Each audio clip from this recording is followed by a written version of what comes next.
Hey guys, welcome to today's video. Today I want to talk to you about perioral dermatitis. And I'm going to kind of start with how I found out that I had it and then move on from there. I'm trying to keep this as short and sweet as possible, but it will probably be a little bit longer. My apologies if it is.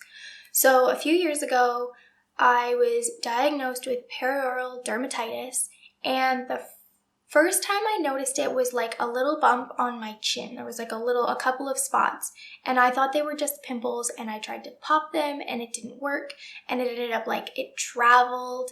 And then around the same time, Jared thought he had ringworm or something, and it ended up being poison oak, but he was trying to get rid of the ringworm, and I remember I had put anti-acne stuff on it. I was putting witch hazel on it. I tried toothpaste. I tried a bunch of things to kind of dry out these spots, and they kind of just stayed there. They were just kind of scabbed there for ages. I ended up, this sounds disgusting, don't do it, don't do this. I put bleach on a Q-tip and I put bleach on it because I was so frustrated with what was happening to my face. Obviously that didn't work. Don't put bleach on your skin. It was so stupid. I was desperate to try to kill this thing, and Jared thought he had ringworm, and apparently bleach will kill a fungal infection and everything else.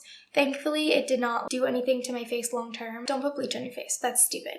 Jared ended up having poison oak, and they told him that that might have been contagious. So I tried putting the cream that he was using for sorry, my lip is itchy. I was trying to put this topical steroid cream on the rash that I had on my face. Now, this worked for a minute. I was putting this stuff on my face and the rash was starting to clear up. I thought that it was doing something good. And then we ended up going away for 4 days, and I didn't bring the cream with me because the rash had cleared up. So I left it at home. And we went away for a few days, and by the time I got home, my face was on fire. It looked ridiculous. I will try and post, I have some old, not very good pictures, but if I can find them, I'll post them. Essentially what had happened was when I put the topical steroid on it, it was making the infection go inside my skin. It was calming it down. It was clearing it up. But the problem is the infection also gets dependent on that cream, and it will not stay at bay unless you keep putting that cream on it. So when I stopped using the topical steroid, it just exploded, and it was around my mouth, it was around my nose, it was all around my eyes, it was on my eyelids, and it was in the skin under here. It was everywhere. I was so fed up. I ended up getting a referral from I went to the doctor, and they thought they might have known what it was, but they weren't sure. So they referred me to a dermatologist that was in Guelph. I went into this guy, and this appointment I was not very happy with, but by this point I had already looked up all these things and kind of thought that what I was diagnosed with was what it was. So I went in, and he was tell me what you think it is. And I was I've been reading about this thing called perioral derma whatever, and I have all the symptoms, everything lines up. And he didn't even touch my face. Not that he has to touch my face, but he didn't really even come within a couple of feet of me. He was just yep, that's what it is, wrote me a prescription, and I left. And so he had put me on, I cannot for the life of me think of what the pills were, but essentially they were kind of Accutane, he said. He said they were they weren't anti-acne, but they essentially did the same thing that Accutane does. It kills the infection from the inside. So I started taking these. They were purple and orange, and I remember posting a picture of them, and they made me feel so awful. And I took them, the infection was clearing up, it was going away, but I think about 2 weeks after I started taking these, and I felt sick constantly. They were making me dizzy and nauseous, and it got to the point where I ended up getting vertigo so bad. And apparently that was one of the side effects of these. I couldn't stand up at work. I had to go into the back office, lay down because I had the spin so bad. I almost couldn't drive home. That day I stopped taking the medication. The infection came back, and I was just at my wit's end.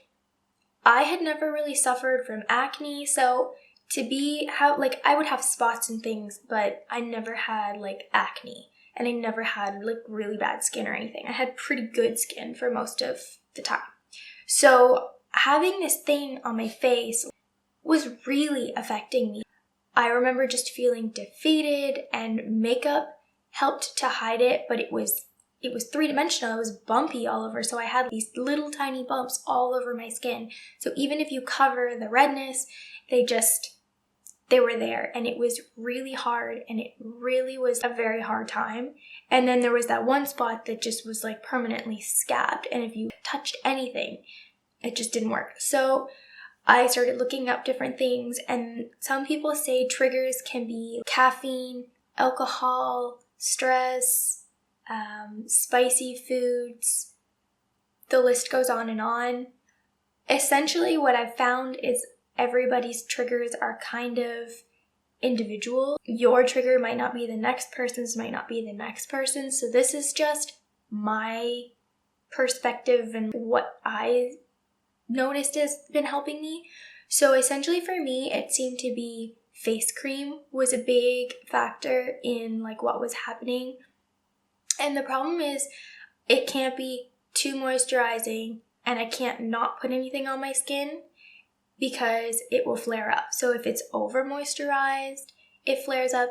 If it's under moisturized, it's so itchy. So the only one that I have found works for me is the Juviance 3-in-1. That's the only cream on this planet that seems to be helping. And it's the only thing I can put on my face without having a massive breakout. Cosmetics don't seem to affect it for me. I can wear pretty much any makeup. It's never seemed to flare it up. It always comes down to like the skincare side of things. And essentially just, I think whatever is in most bases of creams must be what's triggering it. I've tried some serums, I've tried different creams, I've tried freebies here and there, and every time I stray from this one thing that I use, it flares up. So that seems to be a big thing for me. It doesn't seem to be like anything to do with what I eat, although it does have a little bit to do with like dehydration. So if I don't drink enough water, I'll notice the odd time I notice it coming, like I can feel it. But for the most part, I haven't had a major flare up in about 2 years until recently. And recently it wasn't major because I realized what it was and didn't touch it and just let it heal itself, and it kind of goes back down. The thing is, even if I had finished the antibiotics, it may have still come back, he said. So for me, the risks didn't outweigh what was going on. A couple weeks ago, I noticed that it was starting to flare up again, and I had not been like taking very good care of my skin. So I ended up getting kind of a cold, and I wasn't sleeping very well, and I wasn't wearing makeup, so I wasn't diligently washing my face every day. When I wear makeup, I always wash my face, always wear moisturizer. But if I'm not wearing makeup for a while, sometimes I forget, and I wake up and I go about my day and I go to bed and I don't really think about washing my face, which I know sounds gross, but if I don't have like anything dirty on it, I just don't think about it. I noticed it was starting to flare up, and I hadn't been moisturizing my skin, and the weather was really dry, and it was up again, it was flared up again. And I meant to film this then, but I just was not feeling good, so I figured I would wait. Essentially, having a skin infection really sucks. Thankfully, I have found what works for me and like what keeps my skin looking pretty good most of the time. And it doesn't come up all the time, which is nice. Like I said, I hadn't had a major flare-up in a couple of years. I would have the odd little bit show up around my mouth here or there if I was trying a different product or something. But I pretty much just stopped trying face creams and things. So if Joviance ever goes out of business or stops selling this, I'm probably screwed. I just kind of wanted to make this video because I don't know if there's more out about it now, but I know when I was going through it the first time, there really wasn't any information out there. There weren't a lot of success stories, or like nobody seemed to know what it was a few years ago. So maybe now there's more info. I'm not sure.